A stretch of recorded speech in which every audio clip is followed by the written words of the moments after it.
Okay, now in this next module, we're going to look at the mathematical form of the potential energy and see what that looks like.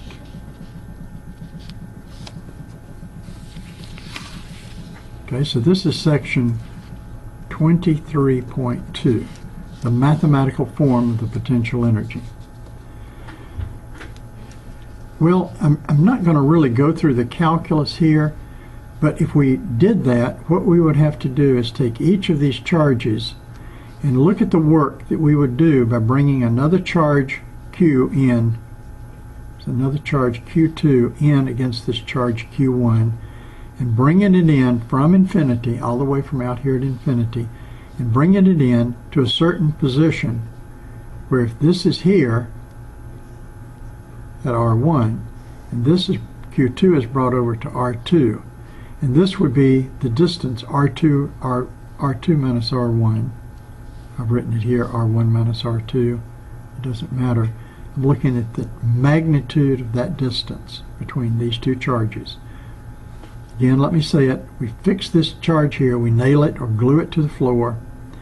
We then start bringing another charge Q2 in from infinity, and we stop right here where this is at R2 and this is at R1, and the distance between them is some distance R. It's the vector, it's the distance between these two vectors.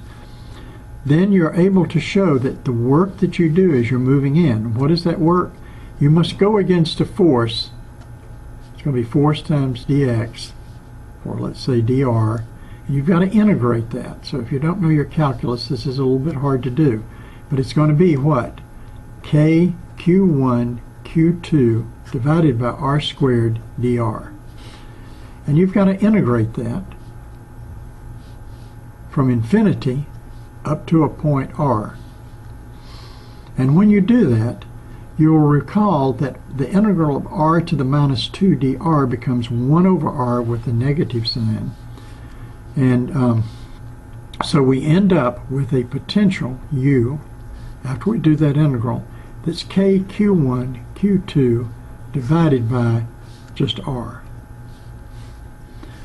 That is, if both of these are positive and they're a distance r apart, you have a positive potential energy, and that's for a distance r apart. That's how much work we would do to bring Q1 and Q2 from an infinite distance and bring them together. That's going to be measured in joules. So let's work a problem there and see how we would do that. I have 5 coulombs here, and 7 meters away I have 6 coulombs. And I say, how much potential energy is stored in this system? The answer would be U, which is K times the first charge, 5, times second charge, 6, divided by the distance, R, which is 7 meters. Now you'll notice here that that R is not squared. This R is to the first power. That occurs because here we're doing an integral to do the work, and it's a 1 over r squared dr, which integrates out to be a 1 over r type of potential.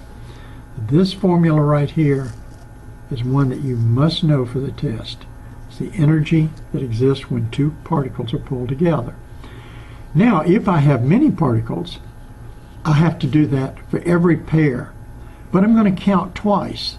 And so the potential energy U for a whole collection of particles is a half of K sum over all Qi, Qj divided by Ri minus Rj. That's the distance from Ri to Rj. And I'm adding all of this up. In other words, I have to do work between 1 and 2, between 1 and 3, between 3 and 1, between 2 and 3, between all possible pairs, and add all of that energy up that I do when I bring them all together. And you can see that because if I had 30 different particles here, and I'm going to add the 31st one, I've got to pull it in against each one of these other ones. Now, fortunately, that's not a vector equation because the potential energy is a scalar. So I don't have to do a complicated vector thing.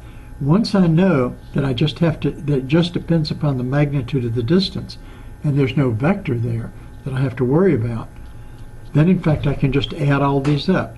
So the potential energy has the nice feature that we can figure it out just by taking the distances between the particles. One exam question is something like this. I might have charges of 1, 2, and 3, and they're on a triangle. Maybe it's not perfect. Maybe it is perfect. We'll make it perfect for this example. This is a distance 2 apart. Well, let's make it all the same for this one. 2, 2, and 2. That's 2 meters, 2 meters, and 2 meters. Then I would have all possible pairs with the distance between them. So the potential energy U would be K, and I'm only going to count it once, between 1 and 2. That would be 1 times 2 plus 2 times 3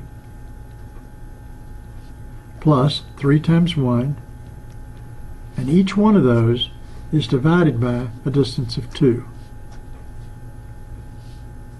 So that's K Q1 Q2 over R, and we can see what this answer is. It's pretty straightforward. This is going to be K over 2, and this is going to be 2, 3 and 3, 6. That would be 7, 8, 9, 10, 11, 11 over 2. Oops, I already put that 2 there. So it's 11K over 2. And that's going to be in joules. That's how much work you'd need to put these charges of 1 coulomb, 2 coulombs, and 3 coulombs at the points of an equilateral triangle. Okay, so that gives us our potential energy and shows us how we work a problem with that potential energy and bringing things together.